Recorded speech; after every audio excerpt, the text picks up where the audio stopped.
23મી જાન્યુઆરી એમની 123મી બર્થડે આપણે બર્થડે કહીએ ને જન્મ જયંતિ ઉજવવામાં આવે છે. આજે 23મી જાન્યુઆરીના રોજ એમનો જન્મ થયો હતો. તમને બધાને ખબર જ હશે કે આપણા દેશમાં સૌથી પહેલા અંગ્રેજનું રાજ હતું. તો તેઓ પણ આપણી ભારત માતાને અંગ્રેજોમાંથી મુક્ત કરવા માંગતા હતા, આપણને આઝાદી અપાવવા માંગતા હતા.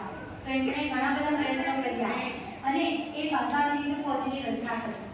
તો એવા જ નેતાજી જેમણે આપણને આપણી આઝાદીમાં સૌથી મોટો ફાળો આપ્યો છે, એમને આપણે આજે યાદ કરીશું. એમને પુષ્પમાળા અર્પણ કરવા માટે હું નિરીક્ષક શ્રીને વિનંતી કરીશ કે તેઓ પુષ્પમાળા અર્પણ કરે.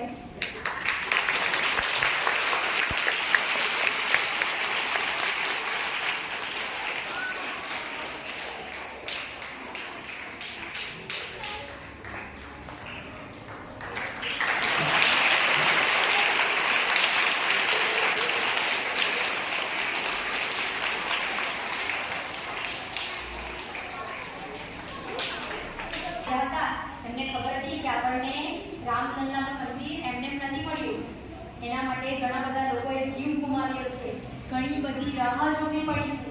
તો તેવી રીતે આપણે આઝાદીની પણ ઘણી રાહ જોઈ છે. તો તેમાંથી એક હતા નેતાજી સુભાષચંદ્ર બોઝ. તો તેમના વિશે આપણે માહિતી મેળવીશું. તેમના વિશે તમને માહિતી આપશે ધોરણ 8 ની વિદ્યાર્થીની પટેલ દીક્ષા.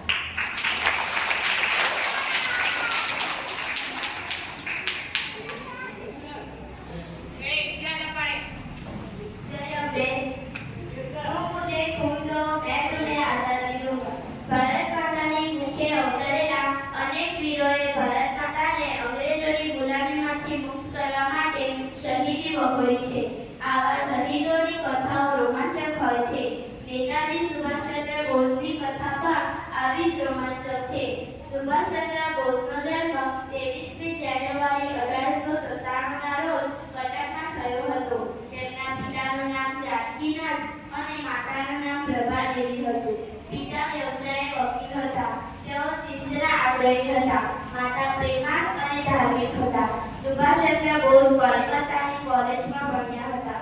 તેમણે અંગ્રેજોની શિસ્ત, સમયપાલન, કામ કરવાની ધગશ તથા લગાવ ખૂબ જ ગમતા.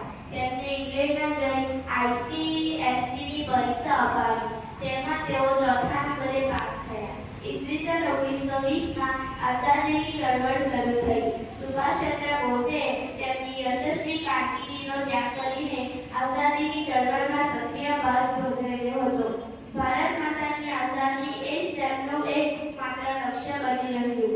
એમની વિચારધારા ગાંધીજીના વિચારોથી અલગ હતી. તેમણે હિંસક ક્રાંતિનો માર્ગ પસંદ કર્યો.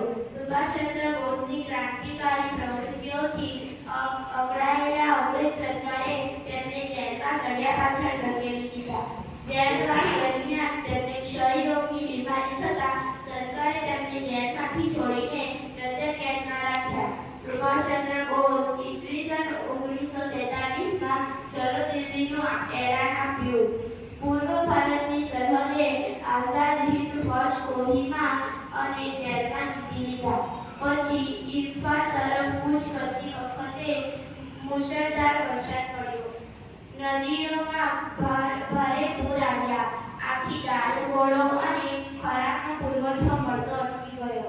આવી પરિસ્થિતિમાં સુભાષચંદ્ર બોઝ પોતાના વહાલા સૈનિકોને મોમી દેવા માંગતા નહોતા.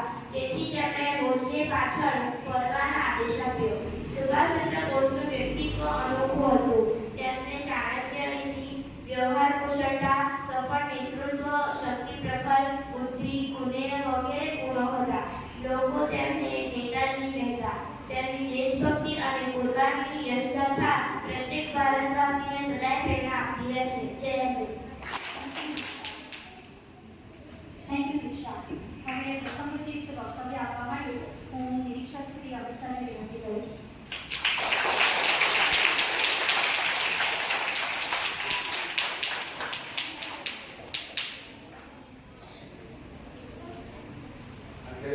शिक्षक मित्रों हमारा विद्यार्थी टीचर है मुझे खूब आगे खूब एरिया होता है मतलब કે એ સમય આઝાદીનો એવો હતો કે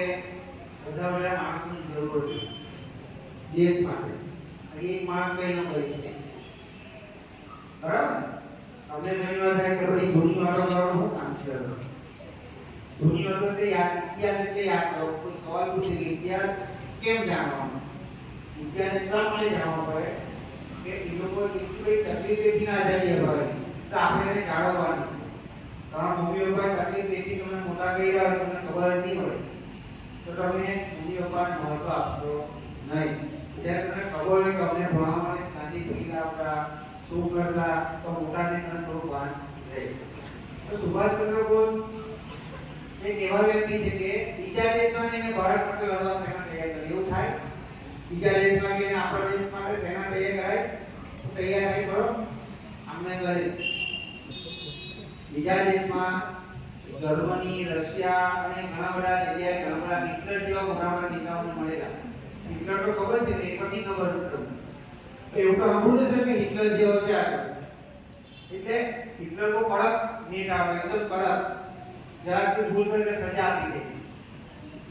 તો એવા બધા નેતાઓની મદદ લઈને વિદેશમાં રહીને ભારતમાં અંગ્રેજ સામે લડવા માટે સેના તૈયાર કરી.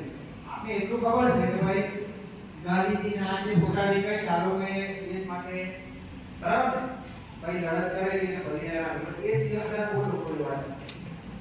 વિચાર એટલું કે બે પક્ષ હતા એવા. એક એવા કે કઈ શાંત સ્વભાવ હતા, ભાઈ લડ્યા વગર આઝાદી લેવાની.